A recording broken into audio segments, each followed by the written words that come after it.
નમસ્કાર સળ એફ વતી હું રામભાઈ તમારું સ્વાગત કરું છું. લઈએ કપાસ કોટન કોમોડિટીની આપણે માહિતી. તે પહેલા જે ખેડૂત મિત્રો નવા હોય ચેનલને સબસ્ક્રાઇબ કરી બીજા ખેડૂતોના ભાગ તમે શેર કરી શકો છો વોટ્સઅપ ગ્રુપ અને ફેસબુક દ્વારા. એક્ટિવ રહેશો તો ફાયદામાં રહેશો એવા સૂત્ર સાથે છે આપણે ભાગની શરૂઆત કરીએ. અને ભાગ સારા લાગતા હોય તો ભાગને લાઈક અવશ્ય કરવો.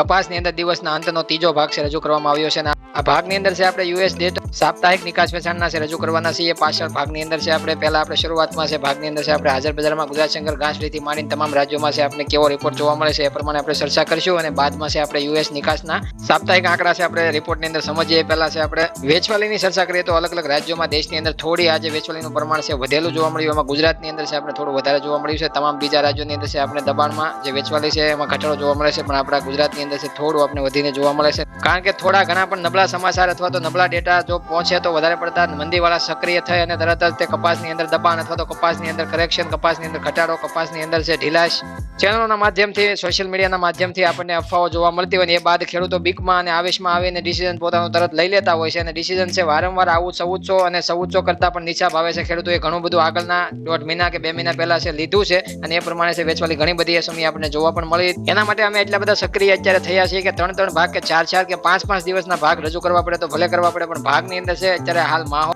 સ્વેચ્છાએ ખેડૂત પોતે ભલે વેચે પણ બીકમાં અથવા તો કોઈ પણ છે નેગેટિવ અથવા નબળા સમાચાર સાંભળીને વેચવાલી કરી નાખે અથવા તો માર્કેટમાં મંદીવાળાનું છે માઇન્ડમાં ઘૂસું ગળી જાય અને વેચવાલી કરી નાખે એવું અત્યારે હાલ અમે ફિલહાલ તો થવા નહીં દઈએ એવું હાલ છે અમારી તૈયારી છે. એ માટે સવારમાં વહેલા ભાગ રજૂ કર્યો હતો અને કોઈ પણ છે વિદેશ વાયદાનો અસર આપણા ઘરેલું ઘાસડી ઉપર છે આપણે જોવા નથી મળ્યો. સવારમાં પણ ઘણા બધા વિસ્તારોમાં છે ઘણા બધા નેગેટિવ નબળા સમાચારમાં છે ઘાસડી ઘટી ગઈ, ઘાસડીની અંદર છે ઘણો બધો ઘટાડો રૂના ભાવમાં જોવા મળ્યો છે. આવા બધા નેગેટિવ ન્યૂઝ ફેલાતા હતા અને અફવાઓ જોવા મળતી હતી, પણ હાજર બજારમાં ઘાસડીની અંદર છે આપણને 29 ફેબ્રુઆરીના રોજ આજે સાંજે રિપોર્ટની અંદર છે કોઈ પણ ઘટાડો છે એકેય રાજ્યની અંદર જોવા નથી મળતો અને ઘાસડી છે આપણને તમામ રાજ્યોની અંદર મજબૂત સ્થિતિમાં બંધેલી જોવા મળે છે. એમાં કોઈ પણ ખેડૂત મિત્રોએ ચિંતા નથી કરવાની. રૂના ભાવની અંદર 1 પણ રૂપિયાનો ઘટાડો જોવા નથી મળ્યો. એટલા માટે તમને કહેવામાં આવતું હતું કે કારણ કે આ સ્થાનિક પરિબળો છે અત્યારે હાલ એના ઉપર છે તેજી આપણી બનેલી છે અને સ્થાનિક પરિબળોની અંદર છે આપણને જે હાજર બજારમાં રૂના ભાવની અંદર જે સુધારાનું કારણ છે એ આપણી વપરાશ અને પુરવઠો છે ઘટેલો છે અને વપરાશ છે વધેલી છે. દેશની અંદર છે સ્થાનિક વપરાશની અંદર પણ વધારો જોવા મળે છે, નિકાસની અંદર પણ સુધારો જોવા મળ્યો છે અને આયાતની અંદર ઘટાડો જોવા મળે છે. આ માત્ર છે અત્યારે આપણી ભારતીય બજારોની મેન ખાસિયત છે ને એ ખાસિયતની ઉપર છે તેજી બનેલી છે. એમાં વિદેશ વાયદો ઊંચો નીચો થાય અથવા તો ધમપછાડા કરે કે ટાંગા નાખે, માત્ર જરૂરિયાત પ્રમાણે છે તેજી અને મંદી છે એ આપણે એને નામ આપી શકીએ, પણ અત્યારે હાલ જે સ્થાનિક પરિબળો છે એ મજબૂત બનેલા છે એના ઉપર બજાર ટકેલી છે. હવે જોઈએ તો 29 ગુજરાત શંકર ઘાસડીની અંદર જોઈએ તો ભાવની અંદર કોઈ પણ ઘટાડો આપણે જોવા નથી મળતો. આજે છે ભાવ આપણે 61,000 થી લઈને 61,200 રૂપિયા સુધી છે આપણે જીનિંગ મિલોમાં ઓફર થતા જોવા મળતા હતા. એવી રીતના 28 મધ્યપ્રદેશ એમપી લાઈનમાં જોઈએ તો એમાં પણ આજે કોઈ ઘટાડો નથી. ઘાસડી છે 58,000 થી 58,900 રૂપિયાના ભાવે છે આપણને જોવા મળે છે. એવી રીતે પંજાબ હરિયાણા રાજસ્થાન લાઈનની ચર્ચા કરીએ તો 27 કોટન ઘાસડીની આપણે ચર્ચા કરીએ તો 54,000 થી 54,700 રૂપિયાના ભાવ જોવા મળે છે. એમાં પણ મજબૂત જોવા મળે છે ઘાસડી, એમાં કોઈ ઘટાડો નથી એમ વધારો નથી. આજે સ્ટેબલ ઘાસડી જોવા મળે છે. મધ્યપ્રદેશ એમપી લાઈનમાં 31 ભાવની અંદર જોઈએ તો 62,000ના ભાવ છે આપણે જોવા મળે છે. એમાં પણ કોઈ ઘટાડો નથી. મધ્યપ્રદેશ એમપી લાઈનમાં 34-35 ની ચર્ચા કરીએ તો એમાં પણ આપણને 82,000 થી લઈને 83,500 ના ભાવ જોવા મળે છે. એમાં પણ કોઈ ઘટાડો જોવા નથી મળતો.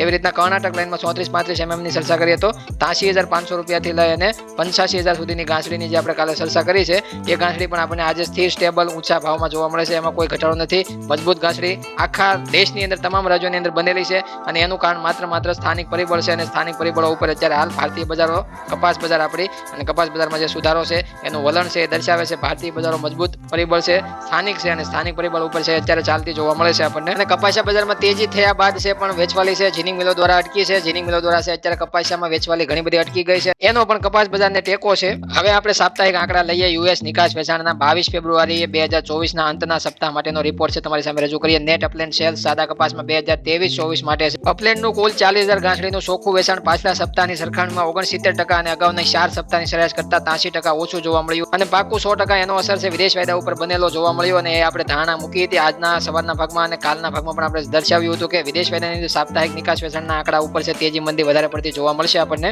સપ્તાહમાં વધારો જોઈએ તો તુર્કીમાં 15,100 ઘાસડીનો જોવા મળ્યો, ઇક્વાડોર 10,700 ઘાસડીનો વધારો જોવા મળ્યો, વિયેતનામમાં 6,500 ઘાસડીનો વધારો જોવા મળ્યો, અલ સાલ્વાડોરમાં 3,700 ઘાસડીનો વધારો જોવા મળ્યો, સિંગાપોરમાં 2,200 ઘાસડીનો વધારો જોવા મળે છે. નેટ અપલેન્ડ સેલ્સ 2024-25 માટે છે 13,400 ઘાસડીનું ચોખ્ખું વેચાણ નોંધવામાં આવ્યું હતું. દક્ષિણ કોરિયામાં 7,900 ઘાસડી અને તુર્કીમાં 4,400 ઘાસડી, જાપાનમાં 1,100 ઘાસડી અને નેટ અપલેન્ડ 2024-25 માટે છે. આ ત્રણેય દેશોની અંદર છે ચોખ્ખું વેચાણ નોંધવામાં આવ્યું છે. અને એ પ્રમાણે જોઈએ નેટ અપલેન્ડ શિપમેન્ટની ચર્ચા કરીએ. અપલેન્ડ એટલે કે સાદા કપાસની અંદર છે 2,67,100 ગાંસડીની નિકાસ અગાઉના સપ્તાહ કરતા 5% વધી હતી, પરંતુ અગાઉના 4 સપ્તાહની સરેરાશ કરતા 9% ઓછી જોવા મળી હતી. લક્ષ્યાંકો મુખ્યત્વે હતા ચાઇના 1,03,400 ગાંસડી, વિયેતનામ છે 50,800 ગાંસડી, પાકિસ્તાન 24,000 ગાંસડી અને તુર્કી 21,200 ગાંસડી, બાંગ્લાદેશ 17,800 ગાંસડી. નેટ અપલેન્ડ શિપમેન્ટમાં આપણને 5 દેશો જોવા મળે છે બાંગ્લાદેશ સહિત. પણ પાછલા અઠવાડિયા કરતા 5%નો સુધારો આપણે જોવા મળે છે, પણ અગાઉના 4 સપ્તાહ કરતા છે આપણે 9%નો ઘટાડો જોવા મળે છે. એ પણ છે વાયદા ઉપર દબાણ બનાવવા માટેનું જે આઈએમપી પોઈન્ટ આપણે ગણી શકીએ. હવે જોઈએ નેટ પીમા સેલ્સ 2023-24 માટે ચર્ચા કરીએ તો જે એકસ્ટ્રા લોંગ સ્ટેપલ જે કોટન છે અમેરિકાનું નેટ પીમા જે પ્રીમિયમ ક્વોલિટીનું છે અમેરિકન કોટન 2023-24 માટે છે પીમાનું કુલ 5,500 ગાંસડીનું ચોખ્ખું વેચાણ પાછલા સપ્તાહની સરખામણીમાં 62% વધ્યું હતું, પરંતુ અગાઉના 4 સપ્તાહની સરેરાશ કરતા 31% ઓછું જોવા મળ્યું. એટલે કે આગલા અઠવાડિયામાં છે એની સામે છે 62%નો વધારો જોવા મળે છે, પણ પાછલા 4 અઠવાડિયાની આપણે સરેરાશ કાઢીએ તો 31%નો એમાં પણ આપણને ઘટાડો જોવા મળે છે. મુખ્યત્વે વધારો આપણે જોઈએ તો ભારતમાં 3,100 ગાંસડીની નિકાસ કરવામાં આવી, ચાઇનામાં છે 2,200 ગાંસડીની ખરીદી જોવા મળે છે, જાપાનમાંથી 200 ગાંસડીની ખરીદી જોવા મળી. પણ સારી ક્વોલિટીમાં પ્રથમ સ્થાને ભારતની ખરીદી આપણે જોવા મળે છે. એવી રીતના નેટ પીમા શિપમેન્ટની ચર્ચા કરીએ તો 4,400 ગાંસડીની નિકાસ અગાઉના સપ્તાહની સરખામણીમાં 42% વધી અને પરંતુ અગાઉના 4 સપ્તાહ સરેરાશ કરતા 44% ઓછી એમાં જોવા મળી. અને લક્ષ્યાંકો મુખ્યત્વે હતા ચાઇના 2,600 ગાંસડી, ભારત છે 900 ગાંસડી, પાકિસ્તાન 400 ગાંસડી અને પેરુ 300 ગાંસડીની નેટ પીમા શિપમેન્ટ ધરાવે છે. અને જોઈએ તો આપણને નેટ પીમા શિપમેન્ટની અંદર પણ છે પાછલા 4 સપ્તાહની સરેરાશ કરતા 44% ઘટાડો જોવા મળે છે અને અગાઉમાં એક સપ્તાહ કરતા 42%નો વધારો જોવા મળે છે. એટલે આપણે જોઈએ તો આઈએમપી મેઇન પોઈન્ટ એ છે કે આપણે નિકાસ પાછલા અઠવાડિયા કરતા થોડો વધારો જોવા મળે છે, પણ પાછલા 4 અઠવાડિયાની સાપેક્ષમાં સમજીએ તો ઘણું બધું દબાણમાં હજી પણ આપણે નિકાસ વેચાણ જોવા મળે છે અમેરિકાની અંદર. ને એ પ્રમાણે છે આપણે વાયદા ઉપર એનો અસર પણ જોવા મળ્યો છે. આજે અને કાલે બંને દિવસમાં છે આપણને વિદેશ વાયદા ઉપર જે કરેક્શન અને જે ઘટાડાની ચાલ જે આપણે જોવા મળી છે એ પણ આપણે ચર્ચા કરી હતી કે વિદેશ વાયદામાં છે સાપ્તાહિક નિકાસ વેચાણમાં દબાણ અથવા તો ઘટાડો જોવા મળશે, તો વાયદાની અંદર છે આપણે દબાણ ઘટાડો જોવા મળશે અને એ પ્રમાણે આપણે જોવા પણ મળ્યું. અને આપણે લેવલ પણ આપ્યું હતું કે 93-94 સેન્ટ સુધી નીચે પણ વાયદો જઈ શકે છે. આપણે કાલના ભાગમાં એ લેવલની ચર્ચા પણ કરી હતી ને એ પ્રમાણે વાયદાની રેન્જ અત્યારે તો આપણને સારી જોવા મળે છે, એટલે કે 98.57 સેન્ટે વાયદાની અત્યારે હાલની સ્થિતિ બનેલી જોવા મળે છે અને 2.51%ની મંદી છે આપણે જોવા મળે છે. પણ વાયદાની અંદર છે આપણે લેવલ એટલા માટે નીચું આપ્યું હતું કારણ કે સટ્ટાકી તેજી જ્યારે થતી હોય છે એ બાદ છે જ્યારે નિકાસ વેચાણના આંકડા ઉપર જે અંદાજ મૂકવામાં આવતો હોય છે ને એ અંદાજમાં ખરો ન ઉતરે નિકાસ વેચાણનો રિપોર્ટ સારો તો એ ઉપર છે જેમ અપર સર્કિટ તેજીમાં જોવા મળે એમ લોઅર સર્કિટ છે આપણે મંદીમાં જોવા મળે, એટલે લોઅર સર્કિટ પણ લાગી શકે છે. પણ સાપ્તાહિક નિકાસ વેચાણમાં છે આપણે શિપમેન્ટ સારું જોવા મળે છે. 2 લાખ 2.5 લાખ ગાંસડી ઉપર છે આપણે શિપમેન્ટ જોવા મળ્યું છે, એના લીધે વાયદાની અંદર કરેક્શનમાં કંટ્રોલ જોવા મળી શકે છે. જેમ તમારી વેચવાલીની પકડ છે